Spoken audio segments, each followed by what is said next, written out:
Yeah.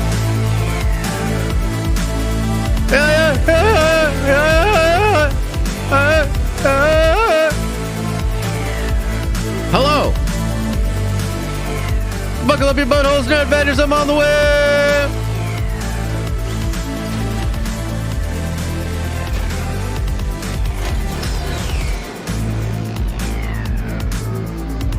Woo! What's up, and good morning, and welcome to the stream. Welcome to the week. We're going to be breaking down some hot D. And holy crap, there was a lot of hot D last night. House the Dragon, episode 6. Crazy stuff. We're going to break that down, get into the full spoilers on that, give you my thoughts, talk about all the crazy things that happened. Loris. My God, Loris. What is wrong with that boy? We're going to talk about it. We're going to break it down together. There's also some other fun, nerdy stuff that I want to get into today. And so it should be a pretty good stream. Buckle up your buttholes. I'm pulling into the tower right now.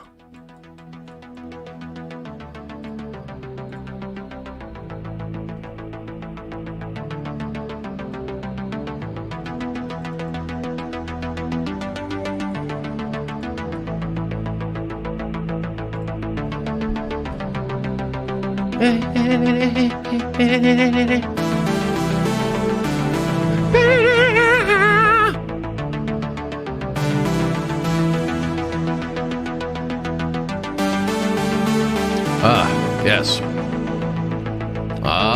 Yes. What's up, everybody? What's up? Hope you guys are doing well. And I hope you like it well done. Because I do it well. Anyway, what is up? And welcome to the stream. Welcome to the week. I hope you guys are doing well. Hope you had a good weekend. Look, we've got a little bit. I'll just say this right off the bat. Different setup today in the tower. I can already tell it's like a little bit wonky. In fact, I'm going to adjust this back a little bit here. Maybe scooch myself over here, I guess. So I got a new desk in here. You guys can't see it, but I got a new desk, and it's like a L desk. Not like an L, like you're holding an L, like the desk is an L. Okay, so we took the whole thing apart yesterday. I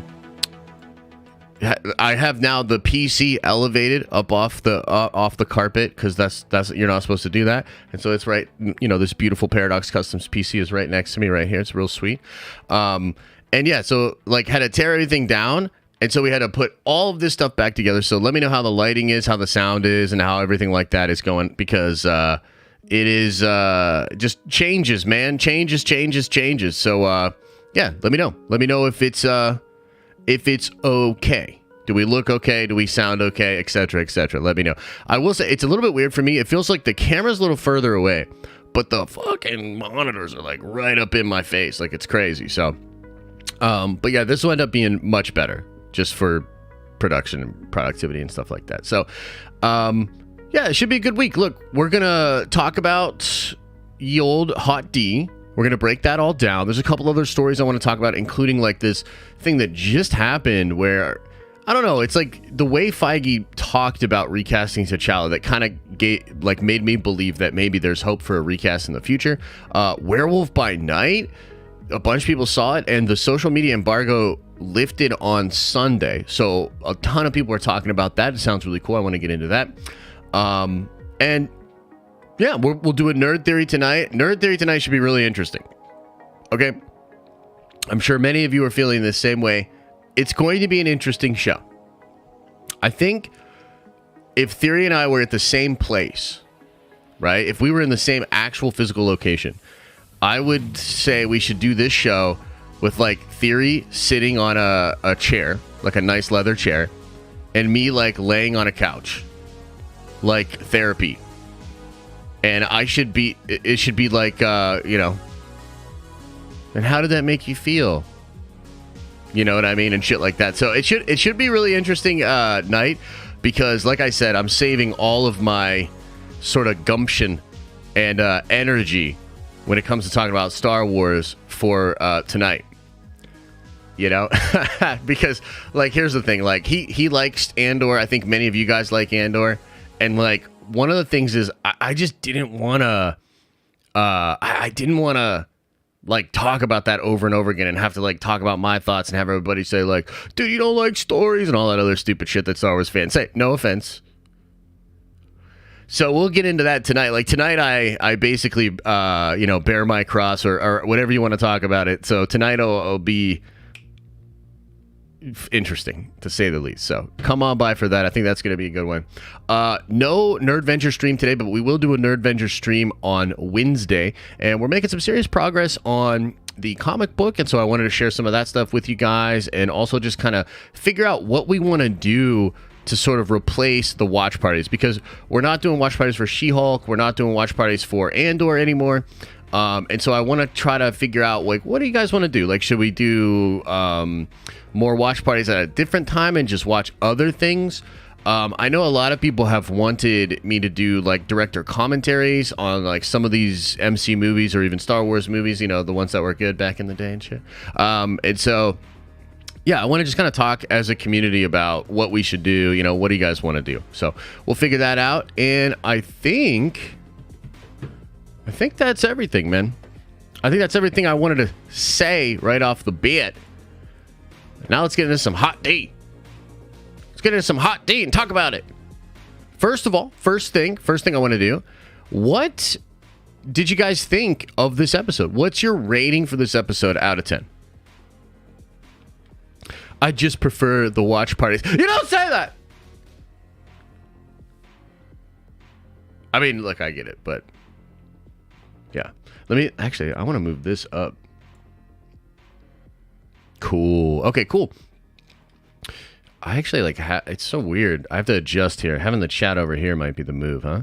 Okay, so it looks like a lot of people really like the episode. A lot of high scores. Wow. Yeah, a lot of high scores, dude. The lowest I saw was a 7.5. Maybe a 7. Yeah, some 7s. 3? Get out of here. Get GTF out of here. What do you mean 3? Still haven't watched it? Come on, man. What you doing? What you doing with your life? Okay, so this is a really interesting episode for a couple of different reasons, right? One of the main ones is we get the new actresses for... There was also a change in the intro. I don't know if you guys saw. Let me see. I got to try to refresh this. It's being all goofy. So we got the new actresses, right? Older versions and actresses for Alicent and Rhaenyra. What the mother-loving love of mothers is this shit gonna work here? No! Ah! Okay, here we go. I think we got it now. Okay, so we start out with like a really crazy scene with Rhaenyra giving birth. It's the older actress. It's a really brutal scene. And I think it's mentioned right away that this is like her third child, right? So, you know, look, there's a lot of differences between the Alicent we knew back in the day and what's going on here. And she's, you know, popping out a bunch of kids, kind of doing her thing. And I, as somebody that just kind of went through this, I mean, obviously it's way different nowadays than it was like back then or whatever. I was like, yeah, this kind of situation's brutal. And also, bro, there ain't no way. Like, there ain't no way, dude. Like, the queen... Oh, actually, let me switch this so that we can see the chat up top. Like, the queen wants to see the baby immediately before she's even, like, past the placenta. Or what they call the afterbirth in the show, right? And I think, we'll talk about our kind of feelings through it, but this was a move, I think, that was really meant to show us immediately many different things. I think one of the reasons I really love this show so much is because of the subtext. Like, it respects the audience's intelligence and it presents things in a way that are really fun to sort of unravel. So this was a really impactful scene. Like, it shows us a very different Rhaenyra. It shows us a very different relationship between her and the queen. And I don't know how many of y'all were like this, but I was like, yo, fuck the queen. Like, that made me angry. You know what I mean? For Alicent to immediately want to see the child, right? It made me angry. What did I think of the episode? Oh, I liked it a lot. I don't think it's my favorite episode, but it's very good. It's very, very good. So yeah, you get kind of that right off the bat, and then you have Rhaenyra just being the absolute badass and being like, I'm gonna take the baby to the queen myself. And we see this sort of, you know, she's getting the dress on and all that sort of stuff, and we see this thing where Laenor comes in, and we actually, that was a clip, right? We watched this clip. I think we even watched it together, and he's, you know, helping, taking her to Alicent. Okay, and Alicent wants to peep the boy, and Viserys comes in, and again, like a lot going on with what you see with Viserys. I mean, dude, he's missing an arm. He looks like death incarnate. Okay, and later on in the show, you see that the new Grand Maester is that black dude from the last episode that was trying to tell the other Grand Maester, hey, we should try this potion, and the other Grand Maester was like, no.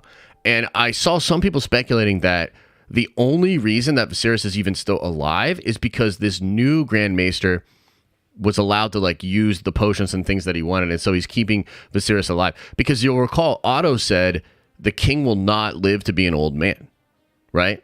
And he is. I mean, he's getting older and older, and it seems like he just won't die, you know? But he looks absolutely horrible. However, he is pumped to see his grandchild. You know what I mean? Like, he's pumped. He's excited, man. These are heirs to him. And there's a lot of mention of blindness in this episode, right? Again, like the subtext of the show. Like, to me, man,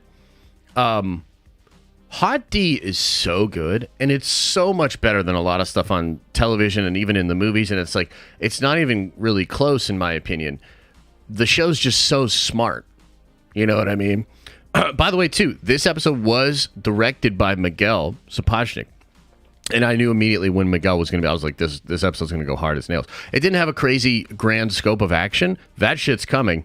But it was still cool to see Miguel actually directing, and I felt like the sensibilities on the episode were great. So he's really pumped, and he doesn't recognize the thing that Alicent sees immediately, the very reason that Alicent wanted the child to be brought before her, and that is because this is not a legitimate heir. This is not a legitimate heir. And yet, Viserys doesn't care at all. I mean, the baby's wrapped in the Targaryen colors. Like, he's just all about it. She's very... this actually was very relatable to me. Just because, like, Elisa is definitely like a mama bear, man. And when, especially, like, really early on with Liam, when other people would take her, she was like this. You know what I mean? And just really on it. You know? And she said that cold as fuck line to Laenor, like, keep trying and eventually one of them will end up looking like you, you know what I mean? Which was very, very brutal. And then Sir Christian Cole, resting bitch face, butthole dude, you know, is standing watch as well. Now, the dynamic here, and I want to know what you guys think about this, because, like, we don't get a lot of this dude before this, right? I mean, he does show up in some really important points. Like when Rhaenyra and Daemon are running through the streets, he's the one that stops her and recognizes her. He is also the one that saves her in the middle of the brawl during the wedding. And he's also the father of these children, right? I don't know what you guys thought about this, but to me, I felt like this dynamic between all of them here. Oh, and actually, hang on, I got to do one thing.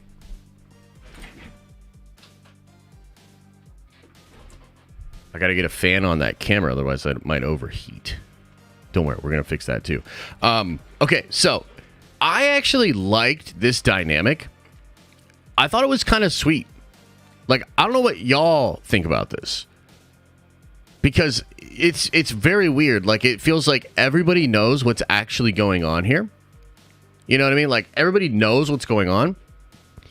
And he even, Laenor, even takes the other boys and kind of gives the nod to Strong and ducks out and, like, lets them have a moment. I don't know what you guys think about that. I'm curious what you think about it. To me, I was like, dude, this is kind of sweet. Yeah, right? It's like a real blended family. Like, it's real weird because I think Laenor, like, legitimately does. They care for each other. That's what's so weird is, like, in this crazy fucking world, these two people that are just getting married for the sake of the realm, for the sake of their families, have their own personal things going on. It's like, it actually might be one of the most healthy relationships in the entire show. And even later on, you know, when Rhaenyra decides we're going to go to Dragonstone, she even says, you know, to Laenor, bring, you know, your lover boy. You know what I mean? Like, it's like legitimately nice to each other. And I was like, this is sweet. I mean, it's kind of fucked up, but I was like, this is sweet, right? And then she gets a little bit of moment with him. Now, we get to the fucking dragons. And oh, baby, this shit's so cool because, as many of you know, all of these kids are going to be dragon riders. All of them. And shit's going to go crazy. Like, dude, Aemond... like, dude... I was reading some of the stuff that happens with, like, Aemond, like, later on and shit, and it's just like, wow. Like, a lot of seeds are being planted now. And I think this is one of the reasons why I was able to accept the older actresses so much. First of all, I think they did great. You know what I mean? Which, by the way, what do you guys think? Do you think that the older actors, the new actors, did you think they did great? I thought they did great. But it's also because... the show, it becomes about the children, and in order to really make them feel like children, you have to age up the mothers. Yeah. Cool. People liked it for sure. So, we're going to talk about the fapping. Don't worry. Somebody's asking about the fapping. We're going to talk about it. They made Allison a bitch, but I love that. I mean, she is, and she isn't. It's, like, hard to explain. Like, just like a lot of the characters in the show, hateable and also understandable, I think. Team green or team black? I haven't made up my mind yet. But this is really, really cool because this is going to be a big part of what happens later. Maybe later in this season, but definitely like moving forward with the show. Like the Dance of Dragons is obviously about the dragons. And I thought it was really cool because the Strong Boys, they're also actually Targaryens. Much like Jon Snow, right? Which, like, by the way, like, this is obviously so parallel and circular to Robert. The seed is strong. You know, Jon Arryn. All of this shit. Figuring it out, right? And the fact that Cersei's kids were Jaime's, because if they were Robert's, they'd have dark features, right? So here's the strong boy, and he's actually, you know, bonding with this dragon. And again, all of them are going to get dragons, and they're going to be dragon riders. It's so cool, you know, and Dracarys is the one and the goat. And then Aemond here is getting picked on by Aegon and his cousins for not having a dragon yet. They bring him the pig dragon, which I thought was hilarious. Like, I thought the pig dragon shit was hilarious. But you feel for this guy. Trust me, you're going to hate him later, I think. But for now, you're feeling for this guy, right? And it also, to me, was cool because it showed like that these two, the cousins, actually are cool with each other. And dude, Aegon, what an interesting character. Aegon doesn't give a fuck, dude. He's like a little frat boy. He doesn't care. Like, his mom comes in later, and we're gonna get into it, but his mom comes in later and was, wow, by the way, while he's naked fapping, so awkward. But his mom comes in later and is literally like, your cousin's gonna be ruler and you'll be challenged. And he's like, fine, whatever, I'm just not going to challenge him. He doesn't care, dude. He doesn't care. But he's going to learn quick. You know what I mean? Like, what's actually going on here. But I thought it was like, there's so much going on, dude. There's so much character juice in these little moments. And then again, Aemond goes down there and he's trying to bond. He gets torched and he goes, okay, so here's another thing that's going on. What? Dude, she doesn't even mention it yet. What is going on with the daughter here? And what's her name? I think it starts with a B, right? What's her name? And what's going on with her, dude? You know what I mean? Helena? Okay, I was way off with the B. So she's talking about the eyes and they can't see. I think her mother is kind of suggesting to her that, like, she's special and it's okay to be not understood, right? So there's, like, a lot going on in this scene. But I definitely think that Helena is... there's something going on. You know what I mean? There's something going on. She seems a little off. You know what I mean? She seems a little off, which I think will come into play later. But definitely a really interesting scene. Eamon comes back and he's all torched and all that. And then this is a really interesting and important scene where Allison is trying to get him to admit that the kids are illegitimate. And he gives some bullshit. He's like, they're dragon riders. If they weren't Targaryen, they wouldn't be able to bond with the dragons. And also, he gives this weird story about a horse, where he's like, this one brown horse got banged by the silver horse, or this black horse got banged by this silver horse, and the horse ended up brown. So get off my freaking nutsack about this shit. And he's saying that, like, look, the implications of what you're saying are so dangerous. And he basically just puts it to bed again. And Kristen Cole, by the way, how well adjusted is Sir Kristen Cole? You know what I mean? But did you see it? I know, right? How well adjusted is Sir Kristen Cole? Dude, hashtag not over it. You know what I mean? Like, holy shit, dude. Talk about holding a grudge. Oh, no, we can't show that. We're going to get demonetized now. Okay, so yes. Aegon. Standing over the window. Doing things. I mean, I don't know necessarily how to read into this. It doesn't seem like it's a malicious thing. It doesn't seem like it's a power thing. Like, we've seen this before, right? Different characters have done this. Homelander has done this. Doesn't he do this in Fight Club? Doesn't he do this in Fight Club? Oh, no. Did we get taken down? Did we get taken down? Are they coming for me? And by the way, where's the likes at? I know it's a Monday morning, but I need you to wake up. Wake up. And smash the like button. I don't know. What do you guys... What's your read on this? Because I just thought he was a crazy-ass kid being a kid. You know what I mean? I just think he's just a crazy-ass kid being a kid. I don't think it's a power play. I don't think it's, I don't think it's indicative of his mental state or anything like that. You think it's a power move? I just don't. Maybe I'm crazy, but I don't see it as a power move. I mean, maybe it's a little bit of... I mean, why not just do it in bed, I guess, huh? Yeah. Yeah. Hormones and status. Yeah, maybe. But this was a really interesting conversation regardless, because she comes in and she's trying to explain it, and he's like, dude, I don't care. I don't want to be king. I just want to friggin' fap out the window. Like, look at that. That is the face of a dude that just wants to fap out the window. And he's not worried about all that bullshit. You know what I mean? So, I thought this was really interesting. Like, I low-key, came to like Aegon through this episode. I was like, dude, he's just a chill-ass dude. You know what I mean? He doesn't seem power-hungry. He doesn't seem corrupted. He's a little shit. Because he's a fucking, he's a kid. And he's a little shit. But he's not, horrible. Now, this part of the episode was really interesting, and I gotta be honest, it's one of the first things in the show that I wasn't fond of, only because I feel like Lena is really given the short end of the stick.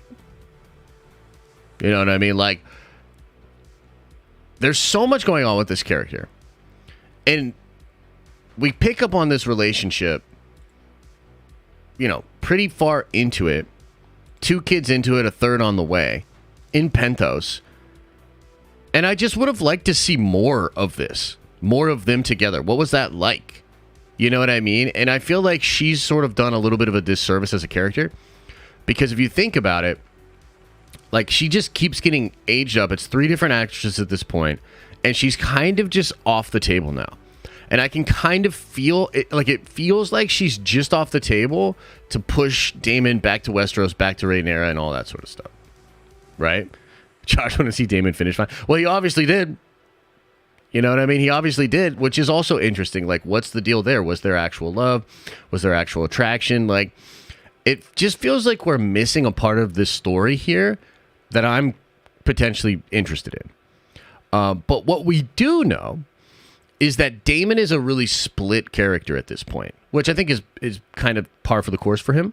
But so he's in Pentos, far away from politics, far away from the throne, far away from all of these expectations and different things like that.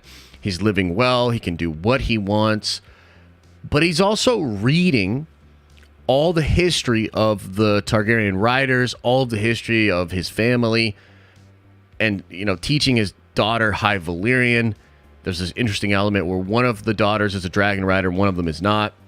And Daemon seems to favor the one that is a dragon rider, and the other one is like hoping that she can hatch a dragon to get her father's attention. You know what I mean? So I found the position that Daemon was in to be incredibly interesting. But ultimately, this part of the show and this part of the story was a little bit unsatisfying for me, because although it's running through some really interesting moments, and of course, it's crazy that we get to a position just like episode 1, and Daemon is put in a position similar to Viserys.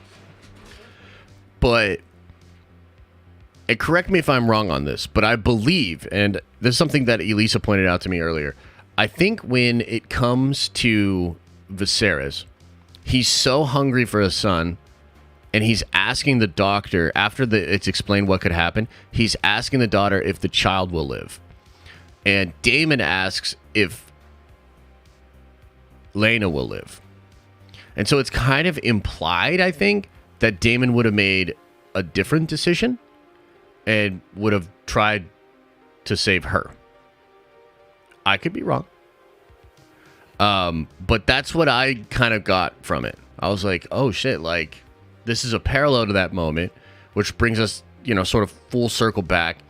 And Daemon, I'm sure, judged Viserys, because he says, like, when they're on the funeral, probably said what happened to your mother was like an abomination or some shit like that. Like, he was really like shaken up about it too. That was his cousin, I think. And so, you know, we're put into this other interesting position here. It's pretty wild. And Pentos is also now facing a new threat in the Stepstones, because the I forget what the people are called, but they're now backed by the Martells. And so there's a serious threat going on now to Pentos, but this also poses a threat back to the Seven Kingdoms as well, right? So it's pretty interesting. Look, he's here in the library, he's just studying all this stuff, and we get a lot of this through her explaining to Daemon, like when they go to the roof. Oh, okay, hang on. We got to talk about this. This scene was awesome, and again, I felt like they were actually bonding and having a lot of fun. But this rivalry is going to be really interesting to watch develop.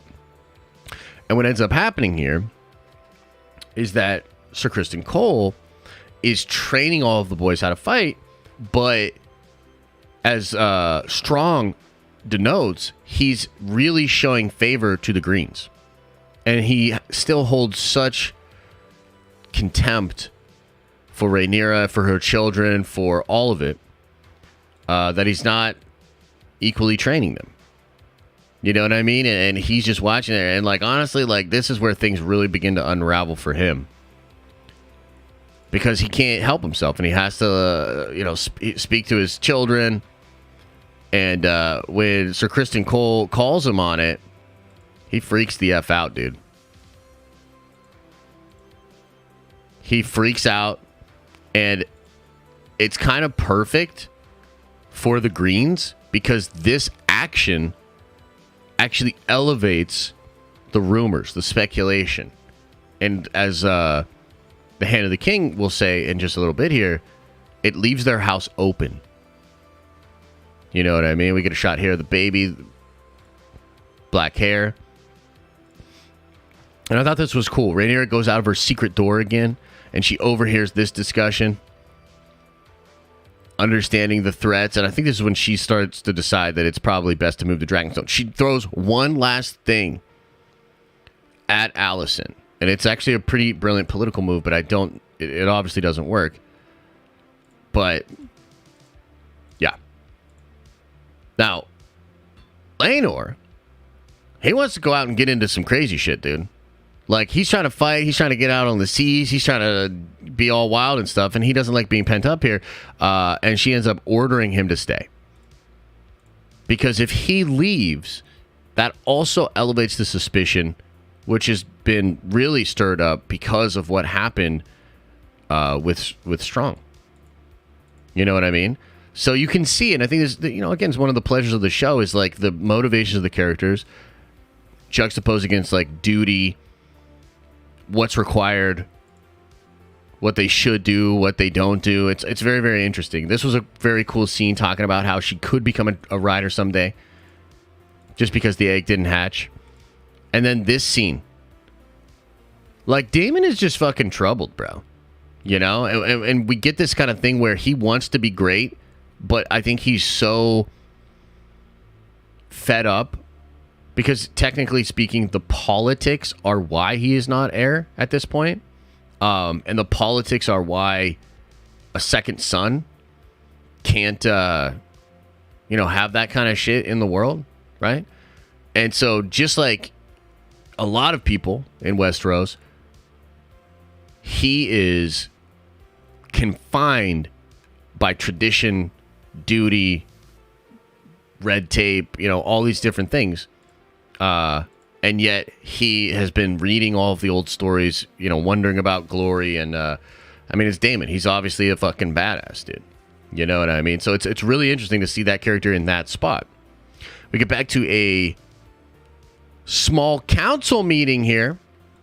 And we begin to see, the beef really riled up between these two. But then Alicent, kind of out of nowhere, makes a really interesting political play to marry the houses together, which would be very good for Alicent and honestly probably very good for the realm, or rather for Rhaenyra. And Alicent is just not about it, dude. She sees it exactly for what it is, and it is a political play. It's like a last-ditch effort to try to quell the rumors, to try to secure her position, all of these different things.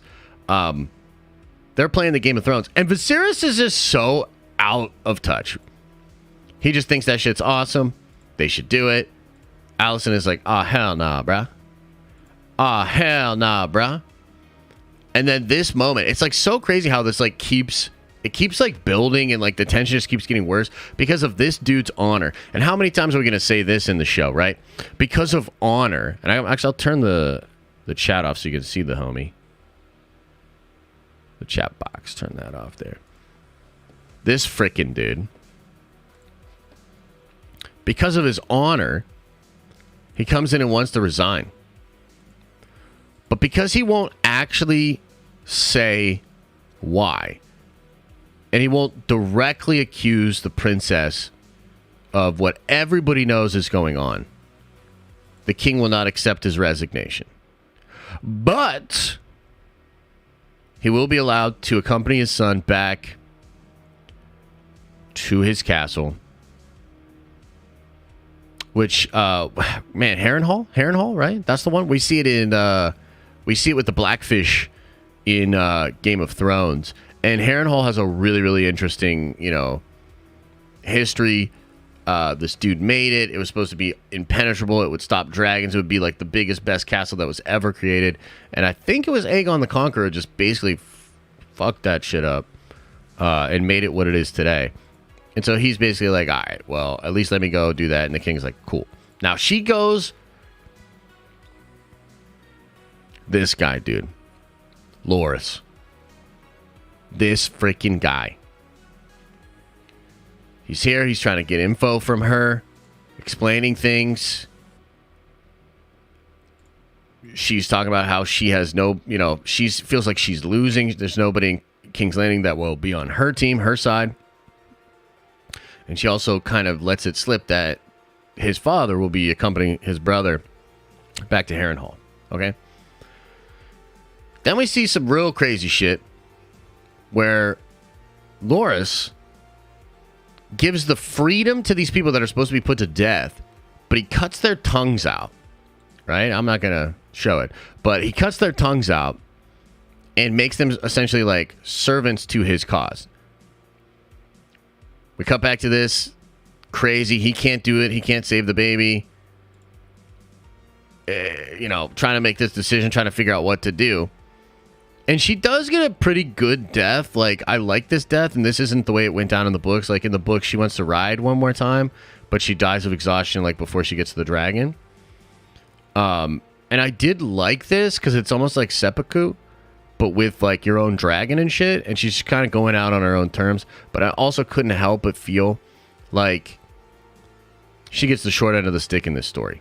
You know what I mean? And look how old this dragon looks. This dragon looks old as shit. And I think Damon is, like, definitely shook up by this. We're going to see how he reacts and how he responds. Oh, this shit was wild, too. The oldest son puts it together. And it was so fascinating because as we were watching, Elisa's like, do any of the kids know? And I was like, I don't know. Maybe the oldest is starting to put it together. But other than that, nah. He goes away. The kid realizes what's going on. She says, you're a Targaryen. And that's all that matters. Wild, dude. Wild. And again, she's like, we're going to Dragonstone. Fuck this shit. But you can bring your homie. It's fine. And then these guys go into Harrenhal, dude. And I didn't see this coming. And it was nuts. So the brother and the father are killed. She rolls up to Dragonstone. This is setting up where this is going to go. The king is like noticing the rat looking at the ring of his old wife.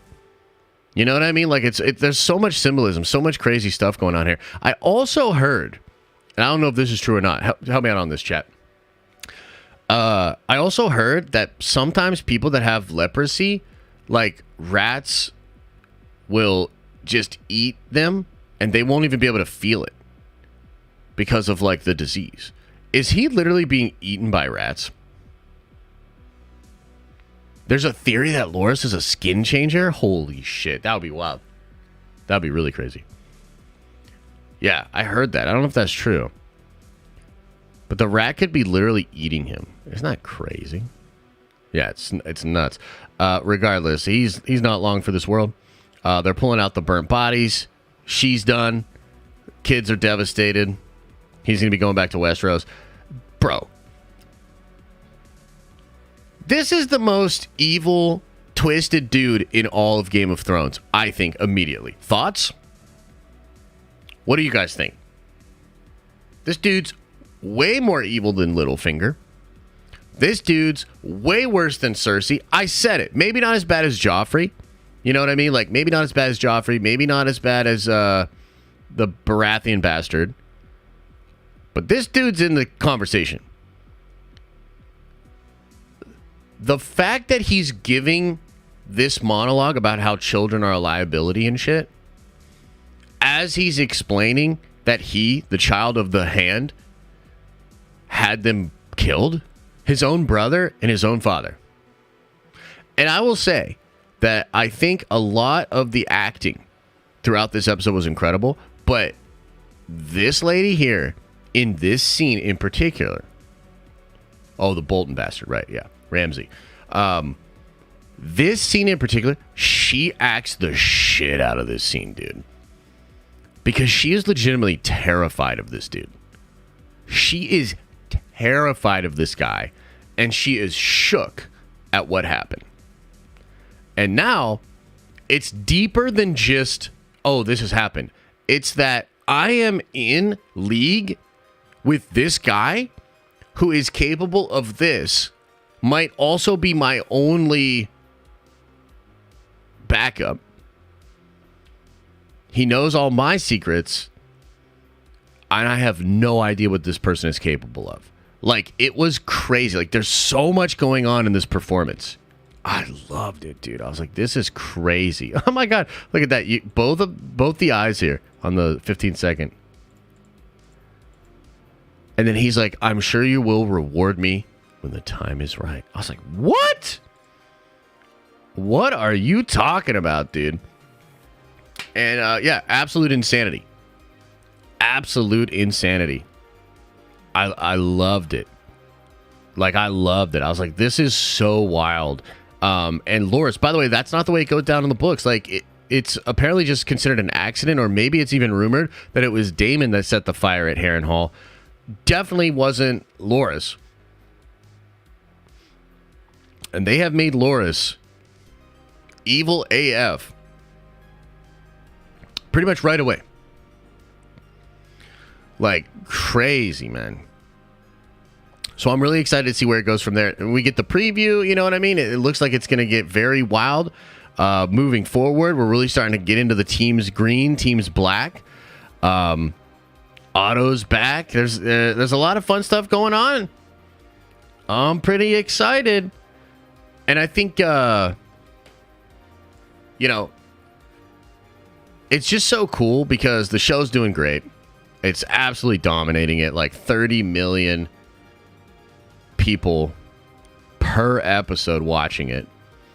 And I think the show is just, it's doing so well. It's so good. It's so much better than everything else that's on TV. And there's even room and chance for like so much more within the Game of Thrones universe to be going on. Like there's talks of them doing a sequel. Like here, let me just pull this up.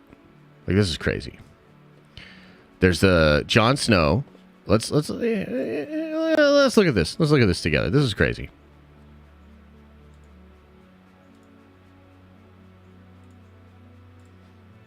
Let's look at this, dude. It's crazy.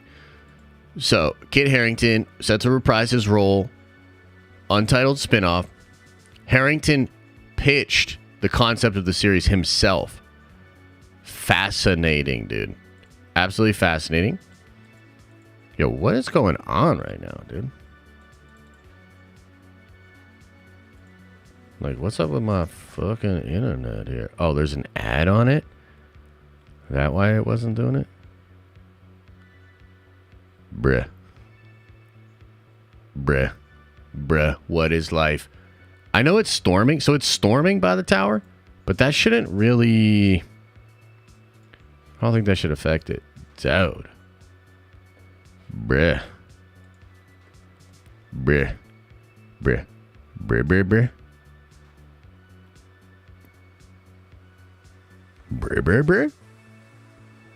Bruh.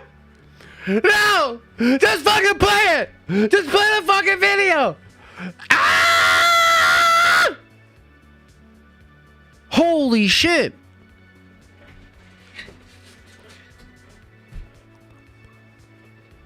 Bro, how can it not just play the fucking video? Like, what's going on? Are we live still? Are we live? Is this a simulation? What the fuck's happening here? Holy shit, dude. What the fuck? Jesus fucking Christ, dude. What's happening? What? Why did it pause on 2 seconds? What is happening? This is how I lose my mind. This is it. Everybody take note. This is it. This is it. This is when I lose my mind. This is it. How many fucking bullshit ass Twitter ad commercial bullshit pieces of shit am I gonna have to watch before I can actually just see the fucking video that I want to see? What the fuck is happening? This is it. You know, I didn't think it was gonna be a Twitter Game of Thrones video that did it. But let me tell you. Let me tell you. It's over. It's over for me. Bro, what the fuck, dude? Jesus Christ. Okay, so anyways. Oh, man. Fucking bullshit. They're doing the Jon Snow thing. I think they're going to do something with the Valyrians. And there were even talks of, like, the Doom and High Valyria, you know, things of that nature. I know there's just a ton of different spin-offs and things that they have possibly coming up. So I'm excited, dude. I'm excited. I think Game of Thrones is back. I'm definitely trying to figure out how to make some videos, try to do some stuff, some lore videos. I have a couple different thoughts. A lot of stuff was going on for me last week. By the way, I do want to say thanks to everybody that ended up watching the X-Men video. We had this really dope X-Men video we've been working on for a while, and it's like blowing up right now. So I'm just really grateful and thank everybody that watched that, especially like after I made the big video about quitting Star Wars. To then do the X-Men video and have it so well received was really nice. So I thought that was really, really cool, and I appreciate it. By the way, all y'all, later today, Part 2 of the Road to Secret Wars drops. Yeah, that's right. We got it. Hot video. Dropping for you later today. Part 2 of the Road to Secret Wars. How and if Avengers Kang Dynasty and Avengers Secret Wars could live up to the hype of Infinity War and Endgame. Yeah, that's right. It's dropping later today. Make sure you check it out. I think you'll dig it. And yeah, we've got like a ton of fun videos and things going on. We're trying to really, take the content in a nice direction. Really good content, longer form. Seems like people long for the long videos. So we're going to try to do that. I've got a bunch of other ideas. And yeah, there's a couple other things I wanted to go over today. Real quick alike. Real quick alike. Let's go through this. I don't want to spoil anything. Okay.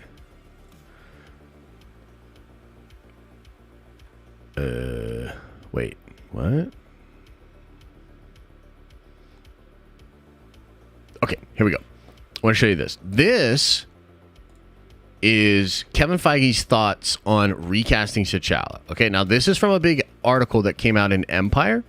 And obviously we're going to start ramping up the promotion for Wakanda Forever. I'm super excited about Wakanda Forever. I hope you guys are too. I think it's going to be a good one.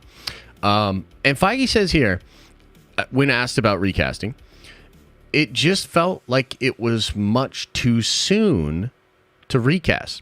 Stan Lee always said that Marvel represents the world outside your window.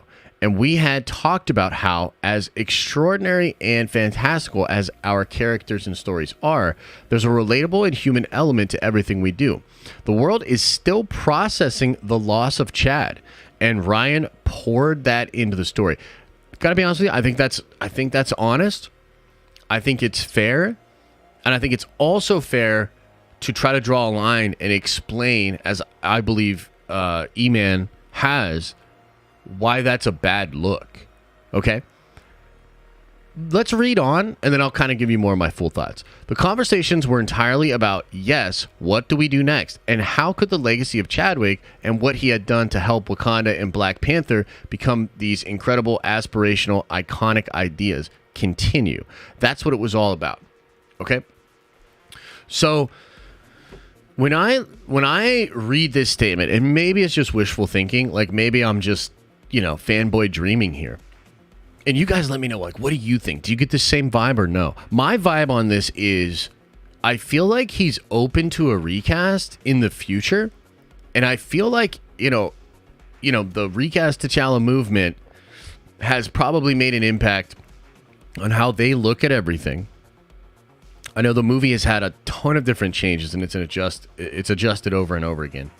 But I sort of read into this that they are basically saying it's way too soon to just recast, and the world was mourning, we were mourning, and we wanted to kind of have that live in the film itself. And I think that the idea of expanding all of these ideas and carrying forward a lot of what T'Challa did and meant to Wakanda and the MCU forward is a good move. And without getting into spoilers here, I feel very strongly that there is a route, there is an avenue here to bring T'Challa back after this movie. And I wonder, what do you guys think of that? Would you be cool with that? Would you be comfortable with T'Challa, the exact same character, coming back, but being a different actor? Recasting the role of T'Challa and having him come back to the MCU after Wakanda Forever. Not in Wakanda Forever, but after Wakanda Forever. What do you guys think? The route is the multiverse. I mean, the multiverse idea is probably going to happen, and I think that's a great way to do it. But I also feel like T'Challa should just be in the MCU. Like, I really strongly feel as though T'Challa should be in the MCU. Look, I think the T'Challa's son thing is cool, and I think that's kind of fun. But it still doesn't replace T'Challa, and it also, like, unfortunately pushes, like, the trope of, like, young black man without a father kind of thing. And I just think that's silly, and I think T'Challa should be there for his kid. So it's a complicated, emotional issue. I think a lot of people have different feelings about it. But to me, this was the first time I ever heard anything that Feige said that made me think, oh, they're definitely open to recasting. And it's possible they even wrote the movie in a way, because there's this thing, and I don't want to like go full spoilers, right? Like, I don't want to go full spoilers on here, but there's something that happens in the movie that leaves the possibility of T'Challa actually still being alive, like, there. Like, it's technically possible that T'Challa is actually still alive. And I would be down with them recasting and bringing him back in. I think it would work. I think it could be cool. Wasn't there one more thing? Oh, Werewolf by Night! Yeah, Werewolf by Night. Let's see if we can find the... Here we go. Werewolf by Night, man. A lot of people are very, very hyped up on Werewolf by Night. Let's read some of these reviews and let's talk about it. What do you guys think? Are you excited for Werewolf by Night? Let me know. Okay, I want to read James here. It's really interesting. The Marvel Disney Plus shows have been a bit all over the map quality-wise. Agree. But Werewolf by Night is easily the best thing they've done. Yes, even better than Moon Knight, which you all know I loved. Werewolf by Night feels like an instant classic and immediately rewatchable. The fact that the entire production was as practical as possible, from the set to the costume, etc., made this feel realer than anything we've seen in the MCU. The fact that casual Marvel fans are going to love Man-Thing is a bit mind-blowing, but I can't wait. That's very true too. As like a long comic book reader, like, that's dope, bro. Like, that's just really cool. Man-Thing being that involved in everything is really, really interesting. Last thing I'll say about Werewolf by Night is how surprisingly violent it is with its action scenes, something I think a lot of fans have been waiting for. Prediction, Josh will hate it. Hey, it's possible. Yeah, we're going to do a watch party for this, for sure. Okay, actually, that's a good question. Do you guys think I'll hate it? Do I have this reputation of hating everything? Is that what's happening? Is that what's going on? Do people think I just hate everything?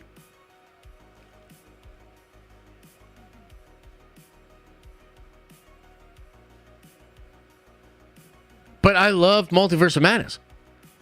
I loved Spider-Man No Way Home. What's happening? Is this a recency bias thing? I can admit I'm a harsh critic, okay? I can admit I'm a pretty harsh critic. Maybe even a very harsh critic. But Kenobi was going to be fire. Andor was going to be redemption. Oh! Let's save that for later tonight, okay? Don't make me. Don't rip off the scab until later tonight. We'll get into it. 2 movies? Come on, bro. Yeah, 2 really good fucking movies. Sheesh. Sheesh, man. Damn. For Frodo. I'll cover that in just a second, man. We'll go over the super chats in a second here. Okay, let's keep reading. Eric Goldman says, I love Werewolf by Night. The throwback black and white classic horror approach works perfectly for the story and feels so unique within the MCU. It's an exciting example of how they push boundaries. The cast are great, and I hope to see more of them in this type of thing. Interesting. Ooh, Perry Nemiroff. I like her.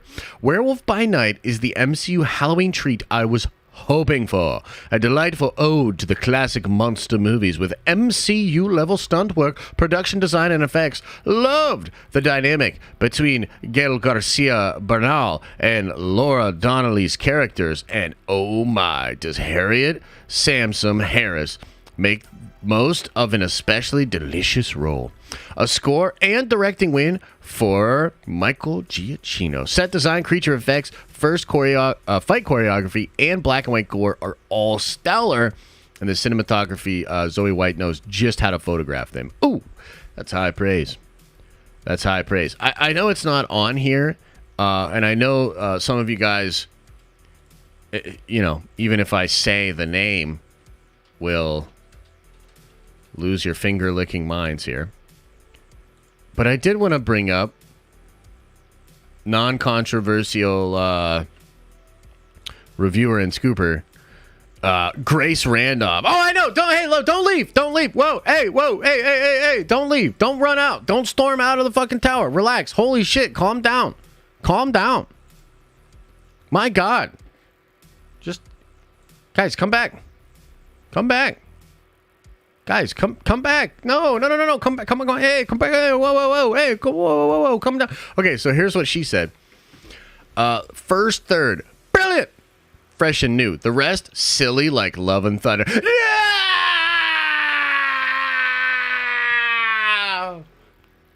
Review embargo lifts Thursday, October 6th, the day before release. Okay.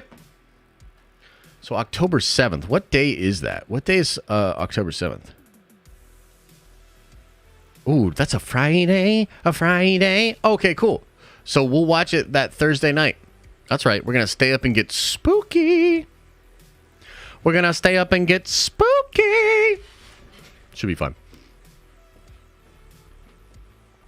So that'll be cool. I'm excited about that one. So anyways, look, it's just, I just wanted to bring it up because a lot of people are liking it.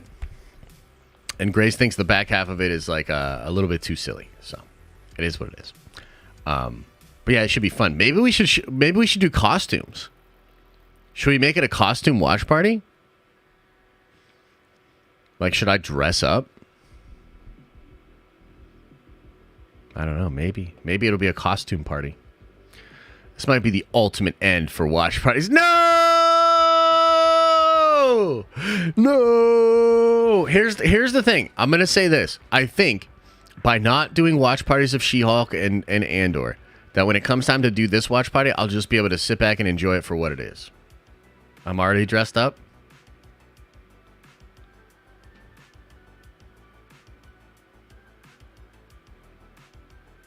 What? Supremely Strange, Josh? Oh, yeah, that would be fun. That would be real cool. Okay, hey, how about this? Let's go over the super chats. Let's hang out in the chat for a little bit, and then let me show you this fucking Gundam game, because this Gundam game is dope. Y'all want to see me crush some people in this Gundam game? Good. I'm glad. I'm glad that you feel the same way I do. Oh, shit, and also don't send any member chats. Well, you can send them in now, but if you sent them in before, I screwed it up. Sorry. I didn't mean to do it. It's the new setup and all the stress, and Chet's not doing fucking anything, dude. You know what I mean? Chet, what a fucking butthole, dude. Just being such a butthole about it. Oh my god. Oh my god. Okay, so we just got a couple super chats. Just go over these and then I'll hang out in the chat for a little bit.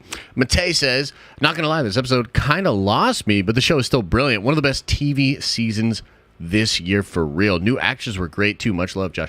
Yeah, for sure. I wonder, I didn't really see too much of that in the chat, but I do wonder if it's one per month. I do wonder, were there some of you that didn't like this one? Were there some of you guys that were like, that felt like this was a step down? I mean, what do you think? What do you think? Gundam Evolution is really cool. Yeah, it's really fun. Didn't like the recast? R.I.P. old Overwatch? Yeah, for sure. I miss Millie. Yeah, I hear you. Yeah, it's just, I'm curious. Like, because I haven't really seen too much of that, but Trev said 5 out of 10. Interesting. Okay. It was the most mid, but still good. Interesting. Wasn't sold on Emma, but she won me over. Yeah. Okay. Just confusing. Oh, okay. Interesting. 4 out of 10 for that guy. Wow. It was mid. Interesting. So there were some people. I sent a member chat before. Yes, I am sorry, brother. I am sorry. It disappeared forever off the face of the planet. And it's pretty much my fault, but also kind of low-key YouTube's fault. Because I wish they would just make them findable again. Old Head Mike's Metalcore and more said, thoughts on the Pennyworth show coming out, LOL. I have no thoughts on it. Like, if I went to think about it, I think my brain would just stutter and stall like an old car. I will say, I'm getting kind of excited for Black Adam. I know, right? Talk about flipping. Talk about changing up real quick. You know. but he might have done it. He might have got Henry Cavill Superman in there. So I gotta go support it. I'm gonna go check it out. But yeah, Pennyworth, what a bold move. For Frodo says, hi Josh, I started my Lord of the Rings channel and you are a big inspiration. My question is about selling merchandise without being sued. Well, I'm not a lawyer and I'm not a copyright lawyer, but I can tell you, please go seek actual professional advice. But I'll TLDR you my take on this. Fair use and parody are your friends, particularly with merchandise. If you can show that it is parody and it's transformative and you're not using things like logos or names that are actually associated with a copyright thing, then you're probably going to be okay. If you're really, really small time, maybe you'll be okay either way. But yeah, the parody is probably the way to go. And let's see here. Purple Frank says, member for 10 months, love that you mentioned Grant Morrison's new X-Men run in that vid. That was one of my favorite comic book lines that I bought every month once he started. Yeah, I'm a big Grant Morrison fan, but he's weird, right? And so like that writing and like that whole thing is a little hard to follow. So I am glad they're not actually doing that, especially like right out the gate with the X-Men. And I tried to make this point in the video. I don't know if it came across perfectly because some people are like, yo, I want them to actually start it, or I don't want them to do this run because it's like already established and that'll feel weird. To me, I think having the X-Men be established and having it sort of deal with some of the things that came before, like Jean dying, you know, other things like that, I think that actually plays because people have some familiarity with that via the Fox X-Men movies. You know what I mean? So to me, I feel like the Joss Whedon run is a great run because it almost feels like a sequel. Like you could literally almost see this as like a sequel to what Fox was doing, but it's going to be Marvel. It feels very similar to what they're doing with Daredevil, right? So yeah, I like it. I like it. I agree about the parallel between Viserys and Daemon during the birthing scene, but I saw that more of a statement towards Daemon making light of what happened to Viserys and his own wife and heir. It's possible. Daemon is a very hard character to read. I think even in the last episode we were talking about, did he tip the horse? A lot of people are convinced that he did. I don't know. I feel like they're doing this really roguish thing with him where you don't really know where his head is at. You don't really know, is he really evil or not?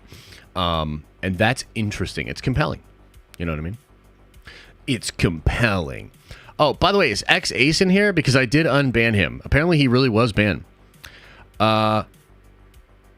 Did you see Grace Randolph said about The Rock potentially taking over, having larger influence on DC going forward? Thoughts? First knee-jerk reaction is no! But Rock is also perhaps the one that got Henry back. And I can't sit here and tell you that the current leadership or the current direction is good at all. So kind of like, why not?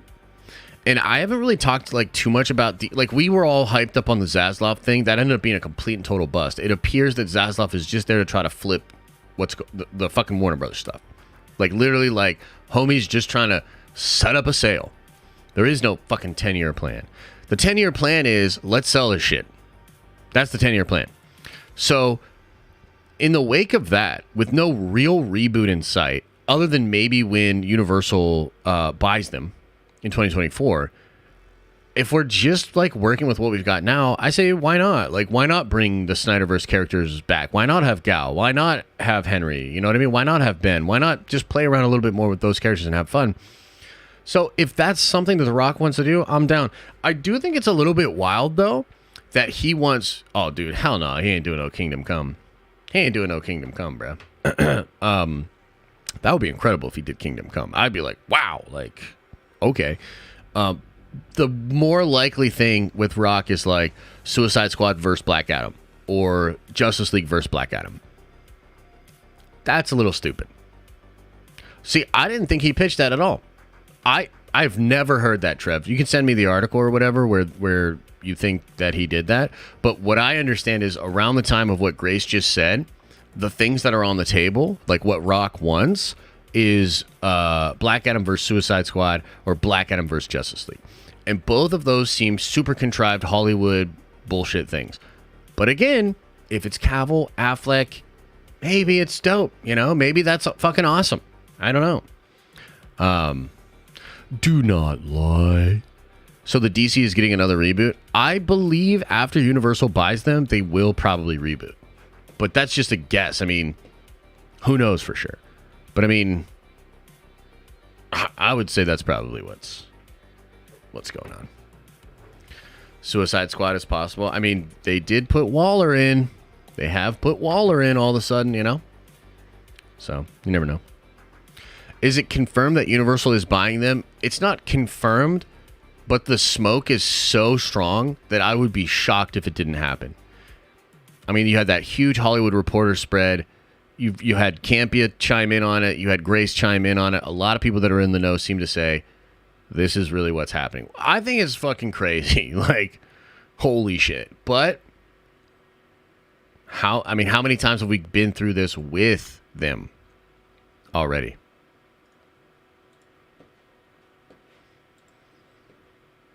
Black Adam producer says they've talked about making Kingdom Come.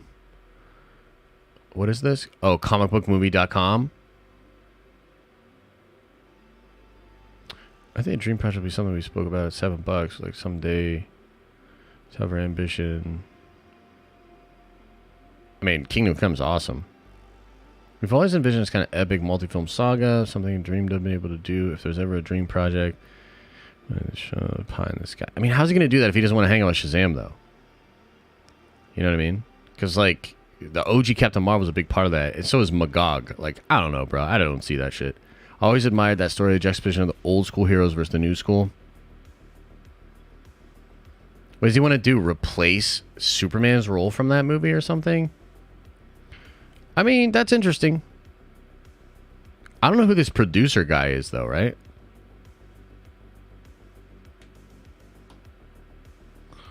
Black Adam co-producer.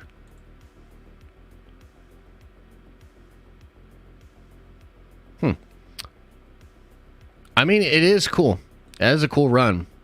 I'll say that. I just don't know about that shit, bro. I just don't know about that shit, bro.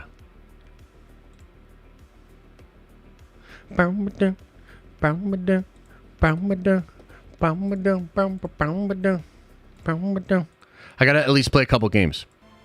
I want to play at least a couple games. Everybody relax. We're changing it up. Everybody just relax. This game is dope. So, many of you probably saw me play the Call of Duty beta on Friday. Unfortunately, I had to go. I had a meeting. The meeting was great, by the way. But I had to leave and get out of there kind of early. Kind of sucked. But I had a lot of fun playing Call of Duty. However, Call of Duty, I don't know. For me, man, like Call of Duty and like playing Call of Duty, it kind of gets boring because it's like kind of the same. It's the same thing over and over again. And it's like, I can see if you're in like a hyper competitive environment and you're just trying to like, work on your skills or do all those other stuff. But I found myself kind of like getting bored with the Call of Duty beta, even like later on Friday and then when I played it on Saturday, right? And I was like, looking for something else though. Dude, the Unicorn Gundam is what I play, bro. That it is hard as nails. Okay, so I was like, all right, I'll give this game a try. You know what I mean? And so I started playing a little bit of this. Dude, I love this game. I think this game is fantastic, dude. It's also free. It's only on PC right now. It's coming to console later. There's no crossplay, which is kind of a bummer, and I hope they change that because I want to play crossplay. And it would be very good. Oh, shit. For the, it would be very good for the life of the game if they made it crossplay. But bro, it's dope.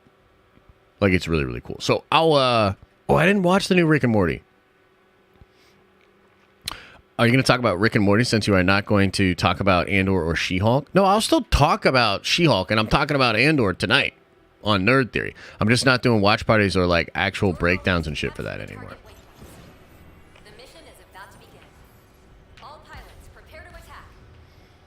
Yeah. Yeah. Let's get it. Let's get it.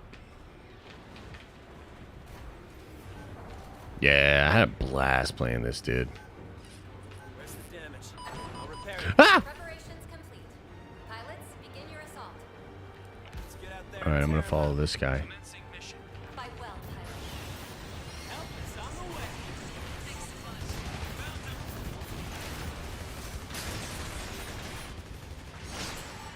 Interesting.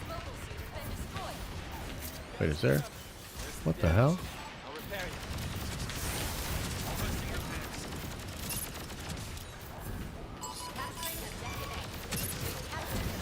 Damn. Okay. Little rough. So it's like Overwatchy where you're like defending areas and doing stuff like that. I think in ranked, like, because this is just casual or whatever, but I would say in ranked, I would bet communication is going to be really, really key in a similar way that it is in Overwatch. Ooh, that's crazy. He's got a little sniper thing going on, huh? Well, let's drop one of those.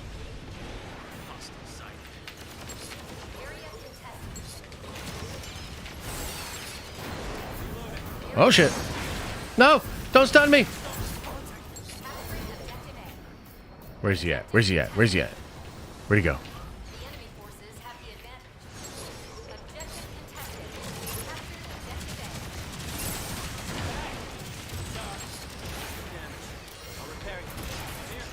On me! Fuck you, buddy! Fuck you, buddy!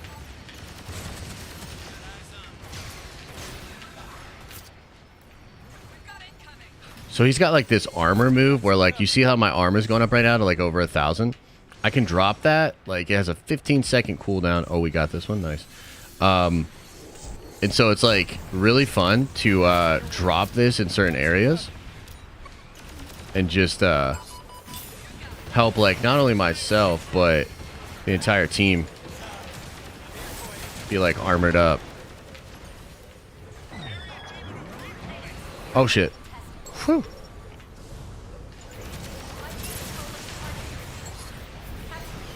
See, like, I'll drop it right there, get a little armor. Shit, get over there. Where's he at? Where's he at? No!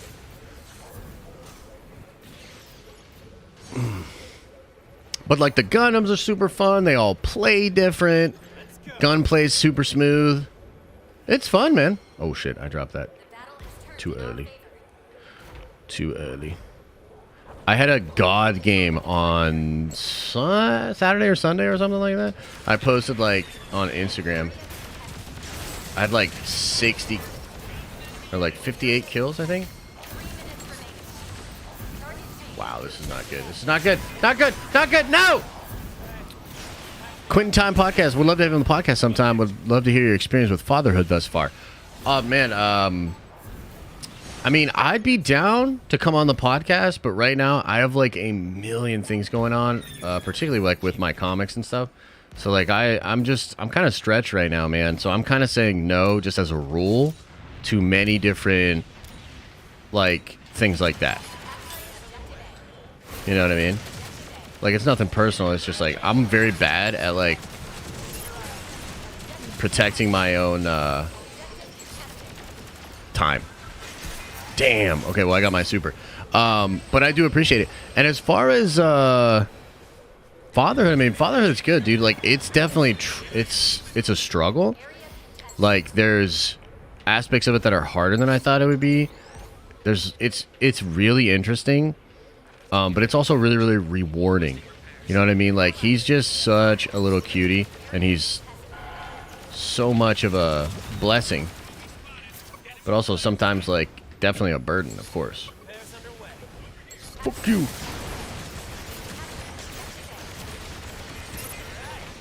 Give me that shielding. Where did he go? I'm going to see if I can heal up here, and then I'm going to drop my special. Alright, let's try this.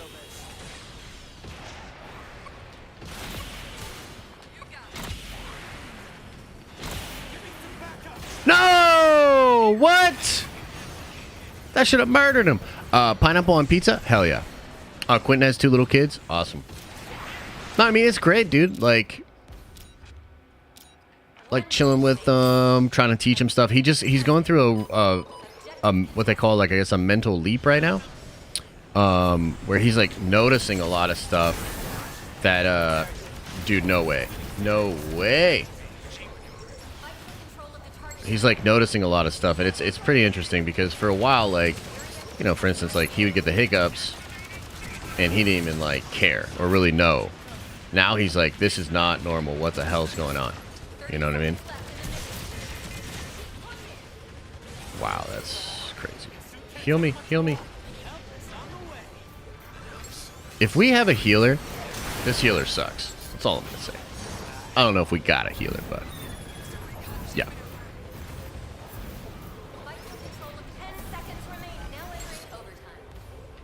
Yeah. Did we get it? Did we get it? I don't know. Mental leaps can be challenging. The sleep regression is hard. Yeah, for sure. Like, he's pretty grumpy. Yesterday was a really interesting day because he didn't really sleep much at all.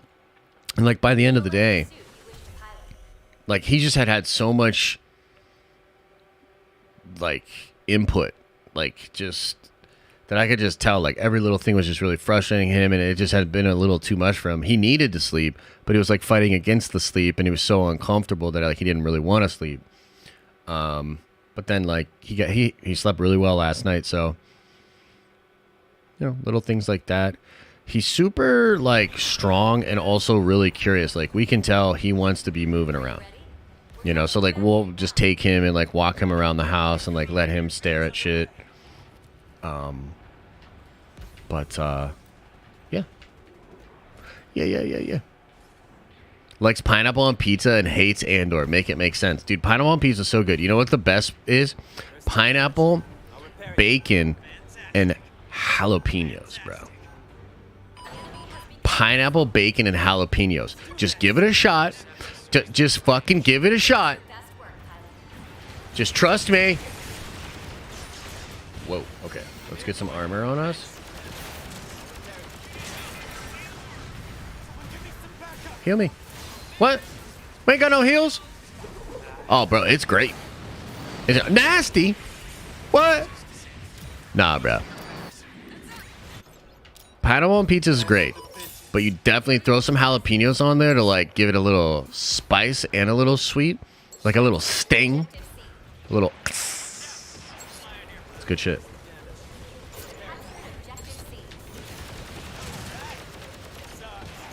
They have, like, I think their sniper is doing really well. Like this guy. Sorry, buddy. Bad move coming in on us like that. 4 seconds. Oh, he's still alive? Ain't no way. Wait, what? Oh, see ya. Wouldn't wanna be ya. Is this the move now? Is this what we're capping? Whoa, whoa, whoa!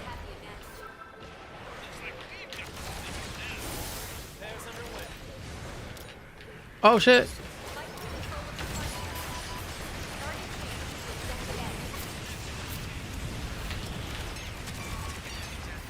Whoa, what? No! I fell down. Oh, wait. Ha-ha! Wait, can I not get up there? Damn, I can only hover. How do I get back up there? No. Devastating. That was the worst timing. Come on, come on. Get me up here. I abandoned my team. I abandoned my team. No! Fuck! Are you serious? Wait, is this where we're supposed to be? I knew that. I was just trying to get in here. You know what I mean? Actually, I don't think that's where we're supposed to go. That was pretty silly of me. I just jumped right back down.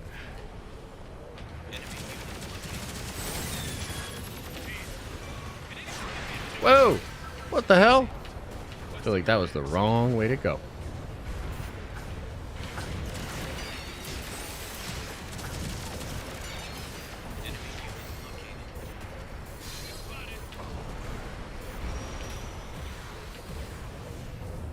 Where did he go?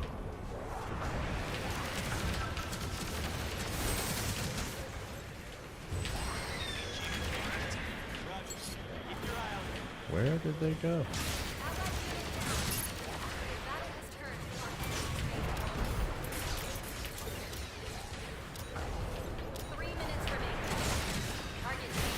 Shit. No! I knew that was going to die there. What game? Gundam Evolution. Dude, it's so fun. It's so cool.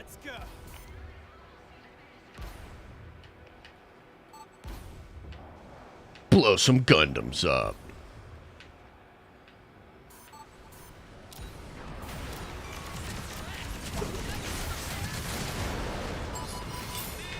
Whoa, what the fuck was that? Was that like a super move or something? What? See, the character I'm playing is kind of like a glass cannon. Like, it can be really, really good, but it's best when you're, like, actually with your teammates, because I can drop armor on all of them.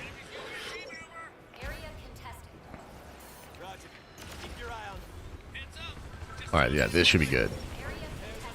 Like, this should be good. Like, I'll drop this here. Give us a bunch of armor.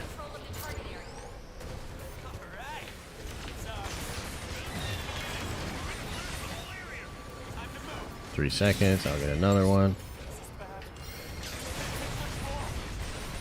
Whoa, what? Damn, bro. It's the first time I'm playing this level. It's really interesting with the different levels. Like, crazy. 96% to my special. Objective C. Let's go. Let's go. Let's recon G, whatever the fuck that means. Whoa. What? Fuck, dude. Damn. Kind of getting crushed this game. We can still do it, though. Ooh, I got my special. I got my special. I got my special. So special. Dude, don't you dare.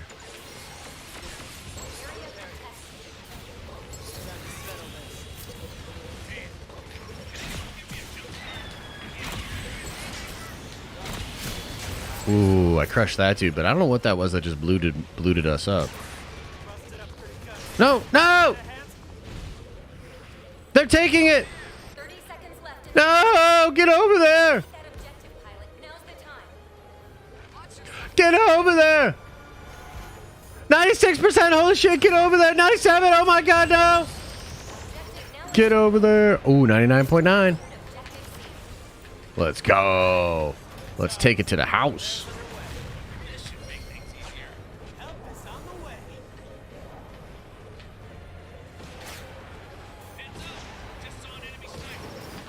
Oh.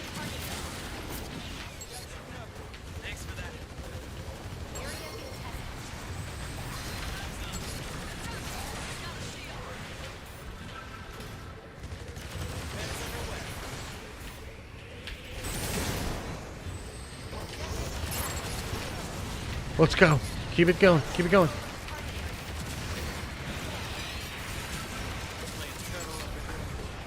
Let's go. There's the health. There's the health. So we got a healer. We got a healer. Got 5 seconds on my shit. Let's go!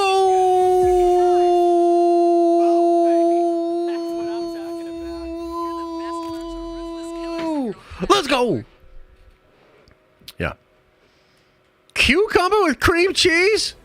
On an everything bagel? That's got to be a Canadian thing, right? That's got to be a Canadian thing. Yeah. All right. Let's play one more.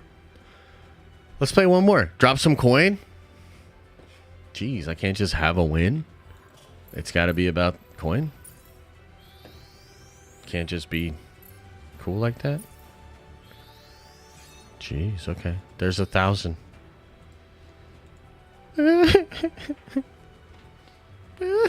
Not on a bagel? In my member chat, I said, Hot D is way better than Rings of Power, which is a shame because Tolkien's material is pure gold. Having a great time watching you from France. Hey, thanks, Theo. I appreciate that. Yeah, I didn't even watch the last episode of Rings of Power. I'm not trying to be rude or whatever, but it's just not for me. It's just not. If somebody were to tell me like, oh, dude, the way it ends though is so good that you just get through it. Like if somebody that I really respected was like, yo, you got, bro, am I level 20 yet? Can I do ranked or no? Should we try? You currently cannot play in ranked. To gain access, raise your level 20 or upgrade to the premium pass. Ugh. What level am I? I'm level fucking 3? What? Okay, feels bad. I don't like how that works. I thought I was like level like 15 or something. I was like, oh, we'll get there. Holy shit. Yeah, I just don't like Rings of Power. I really don't think it's good. It's just not even good. Like, let alone great. Like, it's just functionally not good. Oh, I'm on controller for this. You can do both though. But it's your personal flavor, whatever you like. You can have whatever you like. I like Rings of Power, but to each their own. Totally, man. If I think if you were really a big Tolkien head and you kind of just like were in it for that, you probably more apt to enjoy it than I do. You have to play a lot to get ranked. Do you really? Ugh. So they just want you to pay for the pass or whatever. This is Gundam Evolution. Gundam Evolution. Like stories. I've had fun with Rings of Power, watching Jedi Mike, Callisto. Not much happened in the 5 episodes, though. Yeah. No, that's not true. What's not true? What do you mean? What's not true? Your mission is to destroy both target objectives. The mission is about to begin. All pilots, prepare to attack. Oh, yeah. Let's do this. They won 20 straight games. I saw him like, I actually watched a little bit of XQC stream when they were looking for a match. He didn't get one or whatever, but Tolkien heads don't necessarily like Rings of Power. Okay, right on. We know Josh cares so much about pacing. I do. Pacing's important. Pacing's quite important. Can we have the Andor reaction vid, please? Oh, I did. I did a video on Andor. That's the only one I'm doing, guys. And we'll talk more about this tonight on Nerd Theory. But I legitimately do not like Andor. Now, I think that the fact that I like really, really don't like Andor is not actually because of Andor. It's because of Star Wars and Disney and just other things. But I also like can't lie. Wait, what? What just happened there? So yeah, I don't like Andor. But I think the fact that I like I fucking hate Andor. But that is not Andor's fault. Okay? That's not Andor's fault. That has to do with just a series of frustrations that have led me to where I'm at. But yeah. This is a destruction. Expo City, that's a fair point, dude. Okay, so what is this? Defend space nodes. All right, let's defend some nodes, bruh. I've watched The Wire. Yeah, for sure. Did you guys talk about the very positive Werewolf by Night reactions? We did. We did. And everybody seems to really like Werewolf by Night except Grace. I didn't even want to bring it up. Like, everybody in chat was like, go look at Grace's review. See what she said. I was like, dude, I'm not even trying to fuck with Grace like that. Like, what are you guys doing?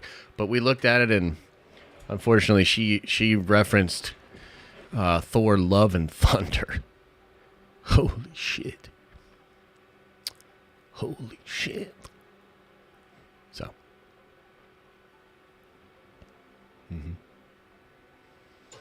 The Wire's your favorite show? I rewatch it every winter. Right on. Your mission is to defend the two objectives. Right on. I know, Angel. Can you believe these people? Enemy attack imminent. All hands to battle stations. Hostiles incoming. Hostiles incoming. Preparing to intercept hostiles. What's this? Oh, is that what they're trying to do?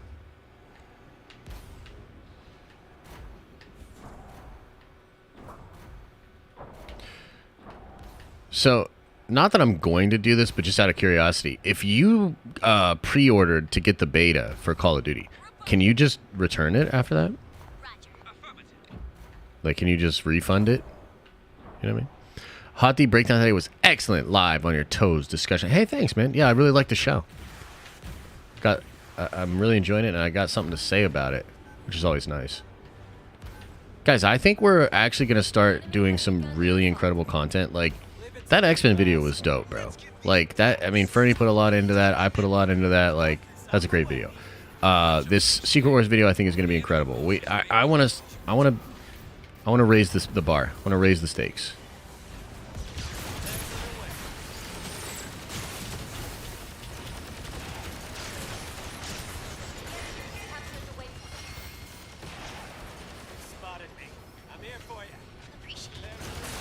Ooh, see, they've got an armor dude, too. They've got a unicorn. Whoa. Nope. No thanks. Where's the damage? I'll repair you. Help is on the way.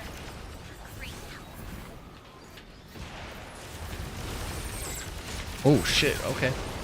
That was a mistake. Where's the damage? And I survived. Man, they must be terrible shots. Oh, you want to roll up? No. Give me the armor. Damn. Okay. 3 seconds. 3 seconds. 3 seconds on it. Where's the rest of the squad? Whoa. Fuck that. Oh, my God. Okay, I guess they killed everybody else, huh? Where's the rest of the squad? We're playing Gundam Evolution. I think you can out the money towards another game. Oh, okay, cool. Cool. I'm gonna get it. I mean, I'm gonna play some Warzone and Call of Duty in general. Like, when it comes out, I'm definitely gonna give it a go. But even playing the little that I did, I was like, man, it's a little bit boring. Do we really not have a... Damn! Where's the healer? I'm gonna play this with my buddy later. I'm excited for like actual teamwork too, right? Because like this is casual and like I'm not even really mic'd up, so it's whatever. But when you have like an actual squad, oh, see you, dude. Oh, you better not. Oh, dude, what? Holy shit! Yeah, let's go. Oh, dude, fuck this guy. Wow.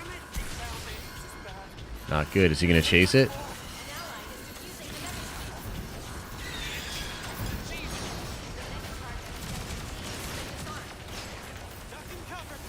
Wow. It's a tough one. What? Oh, it's that sniper. Okay. That's a tough one. Oh, I think so too. I think this could be bigger than Overwatch 2 just because Overwatch... Like, what is Overwatch 2? It's like Overwatch 1.5, and the new characters are behind a paywall? Like, come on, Blizzard. Like, dude, that sniper is really fucking us up in the back. And I don't actually have the type of Gundam where I can just, like, go try to take care of him. Like, I need to be with the crew, which is not happening.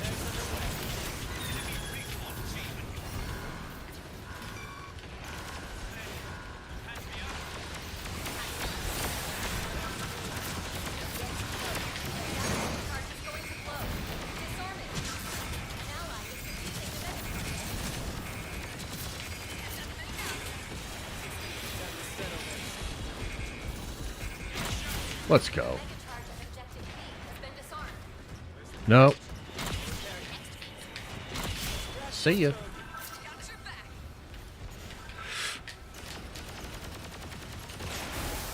That sniper, pretty good. Oh shit.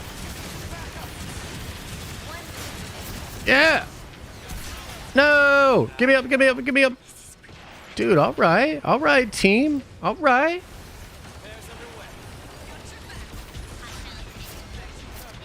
Okay, team. Try to get this dude up. Oh, nice. I don't know if any of the Gundams have, like, the ability to help, like, heal faster. Ooh. Oh, no. Fuck that. Ugh. I'm not a Tolkien expert. One of the things I said, the fact that explored in the third, they're literally rewriting Tolkien work. Yeah, it feels like they are, yeah.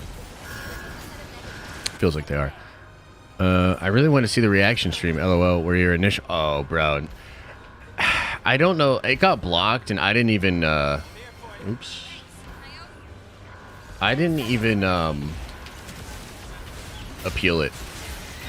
Because to be honest with you, like, I think a lot... I mean, some of you guys would have thought it to be very interesting and hilarious. But I think a lot of you guys would have been, like, not happy about it. Because, you know, I was such an asshole. This is why I needed to walk away. Because I'm watching it and, like, all this shit's happening. And I'm like, dude, it's so adult. Oh, my God. I can't believe how adult this shit is. Like, I feel like I'm an adult now. Like, you know what I mean? Like, just being a dick. Oh, fuck are you, bro? No! So. You thought I was being fair? Well, that's good. Get him up. Get him up. Get him up. Let's go. He was trying to get his homie up, and I was like, nah, not today.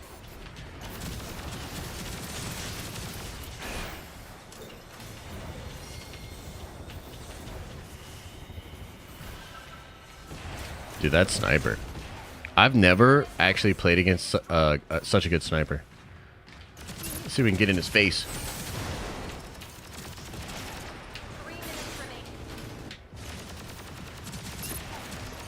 Okay, so we can actually take care of business. See ya. But that's because he didn't have any backup. Like, if there was another Gundam there, like, this is just... The thing I'm playing is a little bit of a glass cannon.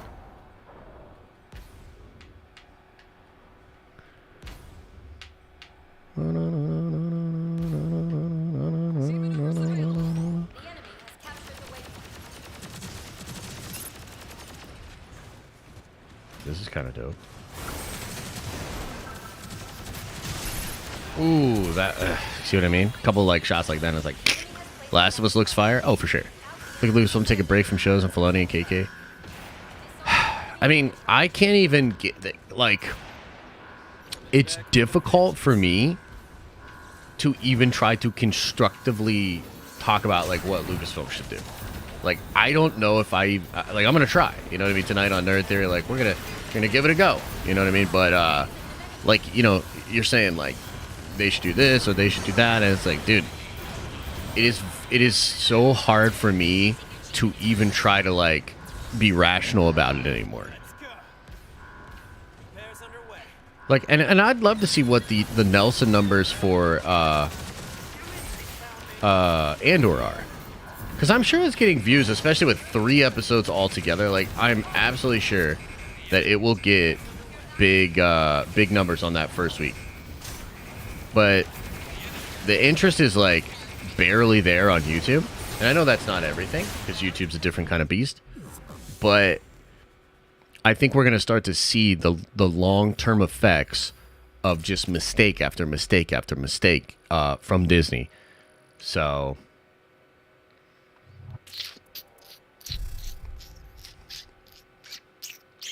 yeah. Yeah, oh, dude, Lucasfilm broke me. Took a while.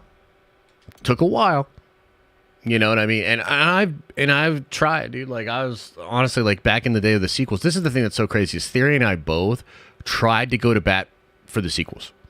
At the very least, I tried to get people to have an open mind about how it could end, because it all rested on 9. And if 9 would have been, like, really good, we could have been like, oh shit, like, okay, like, you know, at least this happened, and oh, now we know this, or this is contextualized by that. Like, I had a buddy yesterday, and I'm sure a lot of you guys actually feel the same way. What the hell? I had a buddy that was like, did you read the Shadow of the Sith book? It helped make a lot of things make sense. And like, dude, I'm sorry, but I just don't care. Like, I don't care. Like, why would I even want... Like, so this book, years later, is going to make all of that make sense? So that then what? The next time I'm watching it, I think of the book and shit? Like, I don't know, bro. I don't know. Where's the damage? Wait, what? He doesn't know who Cavill is? What? Repairs underway. Oogie. Preparations Oogie. complete. Pilots, begin your assault. Let's get it. Get out there and tear him out. Let's begin the assault. Wait, where's everybody going? Oof. That's tough. Dude, that sniper, though. Holy shit. Okay. Okay. Repairs underway. It's gonna be crazy to get through this. And ruin the paint job. I think we should go underneath here. This is the spot. Objective contested. And get them to, like, drop. Paint job.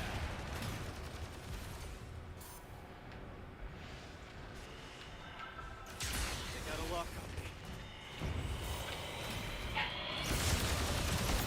Oh, shit. Get me out of there. Paint job.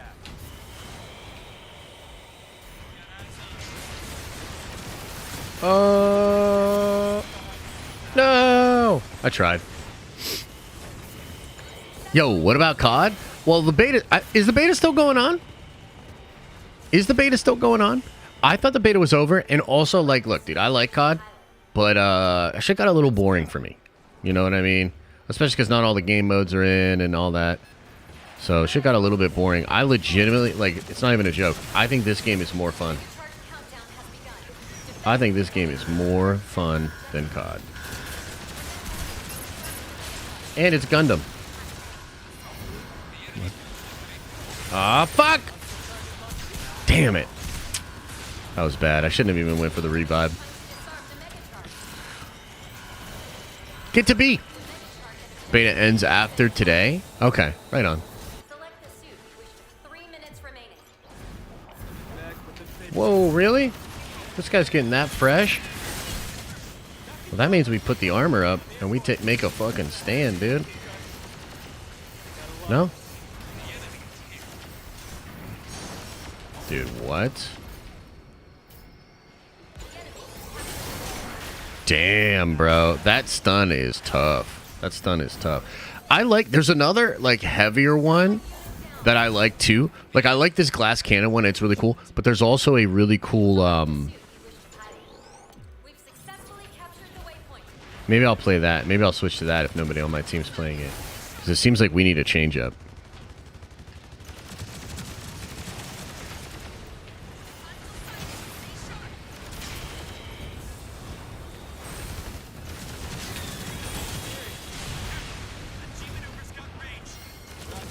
Keep your eye on them. Whoa! Really? Alright, let me try to change it up. Oh, wait, I'm still alive. Nope, not for long. Select the suit you wish to pilot. Let's try the change up. See how this goes. Coming back with a vengeance.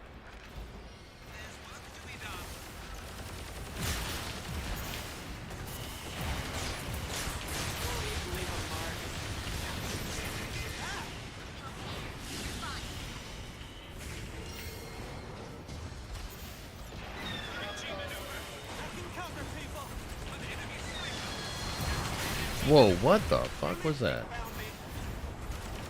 Dude, what is happening? No!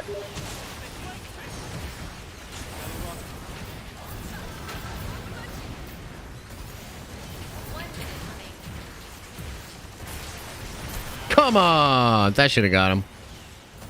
Where are we at here? We got to get to either A or B, huh? Got like a minute. We got like 50 seconds. Select the suit you wish to pilot. Alright, I'm going to try this guy again. Random scrap metal. Can't hold much longer. Chew on this. 30 seconds left in the mission. We have to place the mega Come on. Give me up. Give me up. Gotta get in there.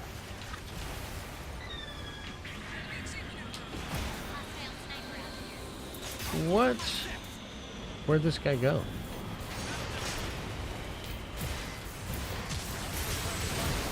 Damn, dude. They're just rolling deep. They're just rolling deep. 4 seconds. I don't think we're going to do it. Last of Us teaser just dropped. complete. I mean, I didn't really play that game like that.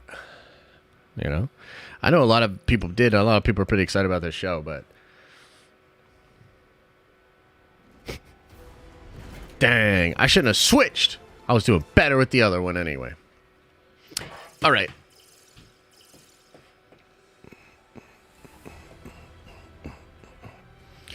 All right, lads and lasses. I think we're going to call it there. I'm starting to get a little hungry, and I smell something out there. I smell something. I smell something good. What is it? What is it? I think it might be steak. And bacon wrapped asparagus and shit.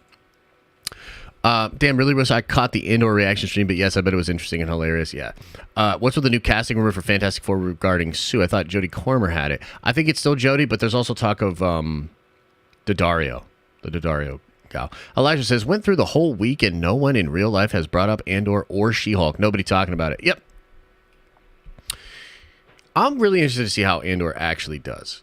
You know, and again, like, in all sincerity, if you really enjoy Andor, and you, for instance, have not enjoyed a lot of other Star Wars stuff, and you're like, Andor's it, thank God, I am legitimately happy for you. Like, legitimately. I am just not there. I really don't like it, and I'm really upset with where Lucasfilm and Star Wars is at. So that's just where I'm at. Nobody asked me about Rings of Power either, for sure. Do you ever talk about the FF writers? What do you mean? The Fantastic Four writers? What do you mean? What are you talking about, bro? Josh is too jaded with Star Wars? Oh, yeah, definitely. Definitely. Yeah. Mm-hmm. James Earl Jones is retiring as the voice of Vader. Oh, yeah, but I mean, I don't think he's even done any voices recently. They just use his voices. And he signed a thing so that they can use his voice indefinitely. So they're just going to, like, digitally recreate his voice over and over again. Oh, yeah, the two Fantastic Four writers. I don't really know too much about them. I've been thinking about, like, the next time I do a Fantastic Four video, I'll probably just compile a bunch of that info together. So, preview again of the Road to MCU Secret Wars. Yes, it's dropping later. I'm probably going to do a little bit of fine-tune editing on it, and then that'll drop today. So check that out. It's like, can Kang Dynasty and Secret Wars live up to the hype of Endgame and Infinity War, or even eclipse it? Could it be more hyped? I argue yes. Check out the video later today. All right. Much love to you. To you. And look, I'll see you guys later on. I'll see you on Nerd Theory. I'll see you with that video, and we'll be at it tomorrow as well. I think tomorrow we're going to do a little bit more reacting. I want to react to some videos, hang out. We'll go over whatever news is out there. But yeah, it'll be a chill-ass time. Okay. Much love. Appreciate you. Watch out for yourselves and everybody. And as I always say, I hope you're having an awesome and a nerdy day, and I'll see you in the next video.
Is everybody gone? Did everybody leave?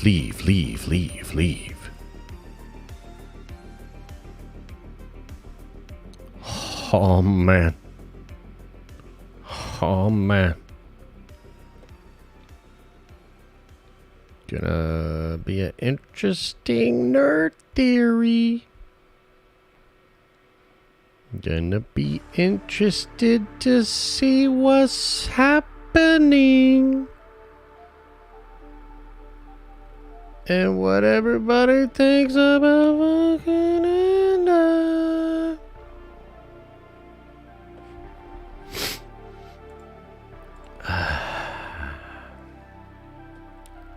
I'm gonna do like 2 hours of meditation before, so that I can, just try to be as good as I can be.